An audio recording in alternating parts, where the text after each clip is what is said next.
In this video, we will show how to clean the filtration elements of your Loring Roasters integrated green bean lift system, also known as the vacuum elevator system. A clogged or dirty green bean filter is the most common culprit for poor green bean lift performance, which is usually indicated by a chugging or surging action when lifting green coffee into the green bean hopper. Loring suggests that this filter be cleaned weekly, and under normal usage should be replaced about once a year. However, this will be determined by your roasting schedule.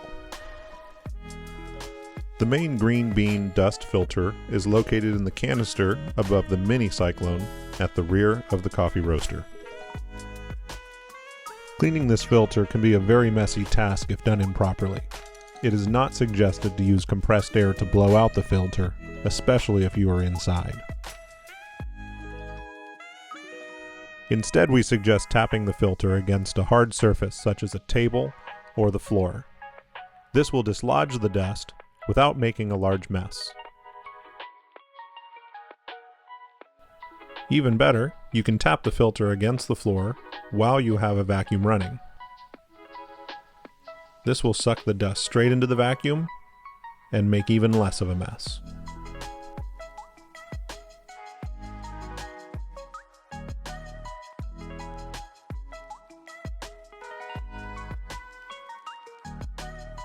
Once the filter is thoroughly cleaned, it can then be replaced back into the canister above the mini cyclone.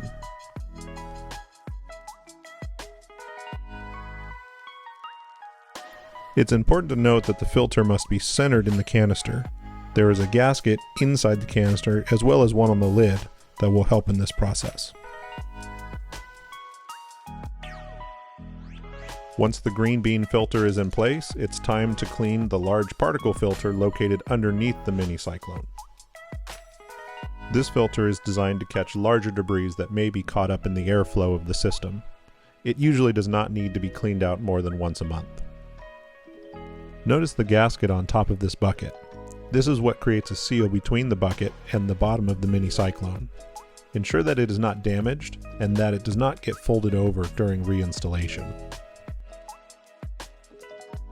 Putting the large particle filter back on with one person can be tricky. But if you first turn on the vacuum elevator system, the suction created by the system is enough to hold the bucket in place.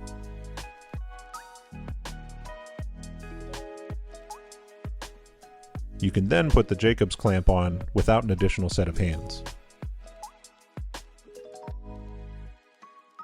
If you're still experiencing poor green bean lift after cleaning your filters, it may be time to inspect the basket located underneath your green bean hopper lid. First, remove the tri-clover clamp, and then loosen the 3 clamps around the outside of the hopper lid. When removing the hopper lid, be careful not to lose the tri-clover clamp gasket.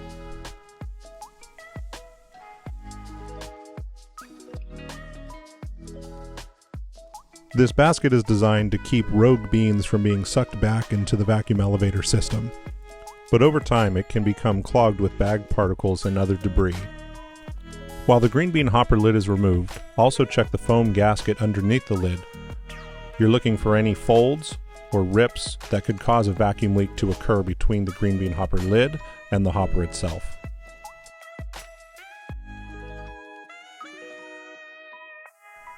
Once the lid is installed and connected to the tri-clover gasket connection point, make sure that the lid sits flush against the top of the green bean hopper.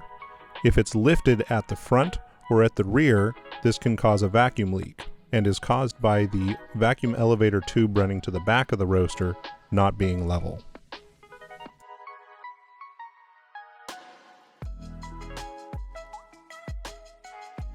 Gently secure the 3 clamps on the hopper lid, and you're ready to go.